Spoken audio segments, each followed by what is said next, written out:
Hi అండి, అందరికీ నమస్కారం. Welcome back to our channel Greeshma vlogs. Cheesy lovers అందరికీ ఈ video full treat.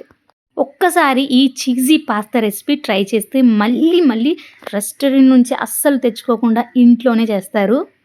Super creamy, super cheesy, పిల్లల నుండి పెద్దవాళ్ళ వరకు అందరికీ నచ్చే ఈ రెసిపీని స్టెప్ బై స్టెప్ ఎలా చేయాలో చూపిస్తాను. మరి లేట్ చేయకుండా వీడియోలోకి వెళ్ళిపోదాం. వీడియోలోకి వెళ్ళే ముందు మన ఛానల్ని సబ్స్క్రైబ్ చేసి వీడియోకి ఒక లైక్ వేసుకోండి. ఈ పాస్తా కోసం ముందుగా స్టవ్ ఆన్ చేసి ఒక గిన్నె పెట్టి దానిలోకి ఒక 1/2 లీటర్ వాటర్ అయితే వేసుకోవాలి. వాటర్ బాగా రోలింగ్ బాయిల్ అయినంత వరకు మరిగించుకొని తర్వాత మీ దగ్గర అవైలబుల్గా ఉన్న ఏదో ఒక పాస్తా అయితే వేసుకోవాలి. ఇక్కడ నేను ఈ పాస్తాను అయితే వేసుకున్నాను. అలాగే కొంచెం సాల్ట్ వేసుకొని ఒక 10 to 15 మినిట్స్ మంచిగా బాయిల్ చేసుకుంటే మనకి పాస్తా అనేది బాగా ఉడికిపోతుంది. ఇప్పుడు వాటర్ స్ట్రైన్ చేసి పాస్తాను అయితే పక్కన పెట్టుకోవాలి.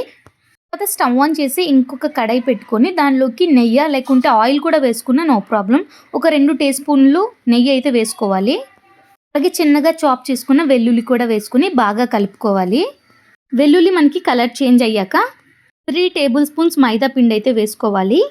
ఈ పిండి అంతా మనం వేసుకున్న నెయ్యిలోకి బాగా అబ్జర్వ్ అయ్యేటట్టు బాగా కలుపుకోవాలి. అలాగే కలుపుకున్నప్పుడు మనకి ఎక్కడ ఉండలు ఉండకూడదు కాబట్టి ఒక సాఫ్ట్ పేస్ట్ లాగా కలుపుకుంటే సరిపోతుంది. బాగా కలుపుకున్న తర్వాత ఇందులోకి ఒక 200 to 300 ml మిల్క్ వేసుకుంటే సరిపోతుంది. ఈ పాస్తాకంతా ఈ మిల్క్ ఎగ్జాక్ట్గా సరిపోతుంది.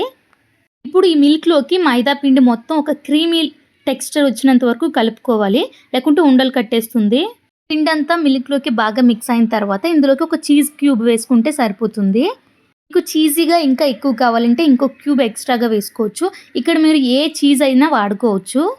ఇప్పుడు చీజ్ అంతా మెల్ట్ అయినంత వరకు బాగా కలుపుకొని ఇందులోకి చిల్లీ ఫ్లేక్స్ అలాగే రుచికి తగ్గట్టు సాల్ట్, ఇందులోకి కారం కంటే మిరియాల పొడి టేస్ట్ చాలా బాగుంటుంది కాబట్టి మిరియాల పొడి కూడా ఒక 1/2 టేబుల్ స్పూన్, అంటే మీకు స్పైసీ లెవెల్ బట్టి మీ ఒక 1/2 table spoon to 1 table spoon మిరియాల పొడి వేసుకుంటే సరిపోతుంది.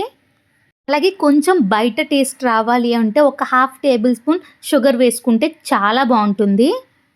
ఇప్పుడు ఇదంతా బాగా కలుపుకోవాలి. ఫైనల్గా మనకి టెక్స్చర్ ఎలా రావాలి అంటే మనం దోసపిండి వేసుకుంటూ ఉంటాం కదా కొంచెం థిక్గా, ఇక్కడ చూపిస్తున్న విధంగా చూడండి, ఇలా వస్తే సరిపోతుంది. మీరు పాస్తా యాడ్ చేసే ముందు ఒకసారి సాల్ట్ అలాగే స్పైసీ లెవెల్స్ని కూడా అడ్జస్ట్ చేసుకొని పాస్తాను అయితే యాడ్ చేసేసి ఒకసారి కలుపుకొని స్టవ్ ఆఫ్ చేసేయటమే.